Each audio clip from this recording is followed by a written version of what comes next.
Because as you are drawing closer to God along the path to a destination that you don't even know, it starts to hit you that maybe your life right now isn't about getting to the destination, even.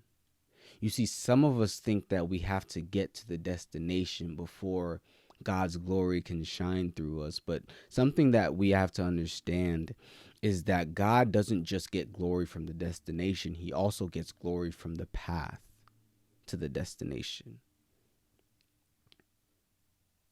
God doesn't just get glory from getting to the destination. Some of us think we have to get to the mountaintop. Everybody sees us and we shine so bright and we tell everybody about God, and we would love that to be the case all the time. But at the same time, there's a reason why God is taking you on the specific path that He's taking you in order to get to the destination. Because God doesn't want just glory from the mountaintop. He wants glory in the valley as well. That's where He wants it as well. He wants glory through the suffering as well. Because mind you, people are watching you as you suffer. And when they see the joy and the peace and the goodness that you have while you are suffering, they will ask, who is your God? And that's when the glory shines through you, through your suffering, through the pathway to the destination, through the tribulations and the obstacles you are facing in order to get to the destination. It's not just about the destination.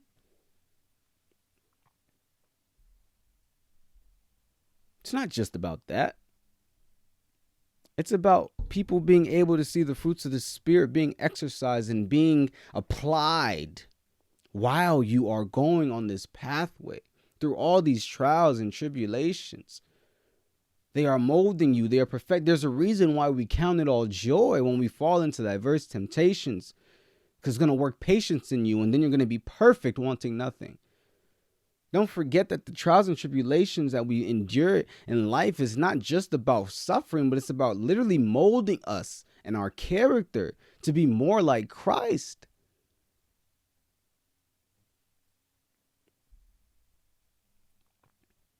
And then there are some of us, God's not going to give you the destination. He's not going to give you the full picture. You know why He's not going to give you the full picture? Because if He gave you the destination, rather than following Him in order to get to that destination, a lot of us would end up trying to make our own path. We would draw our own maps, we draw our own routes, and we try to get there as quick as possible. What do we?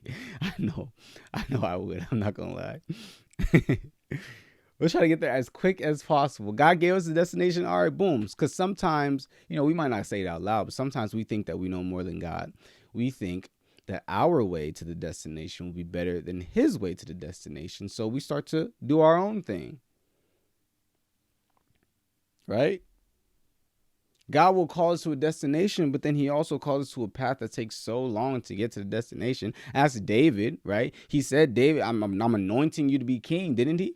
And then how many years did it take for David to actually be king? He went through all these trials and tribulations playing cat and mouse with Saul. Sometimes God gives us a destination and we make our own course, our own route to it. Ask Abraham.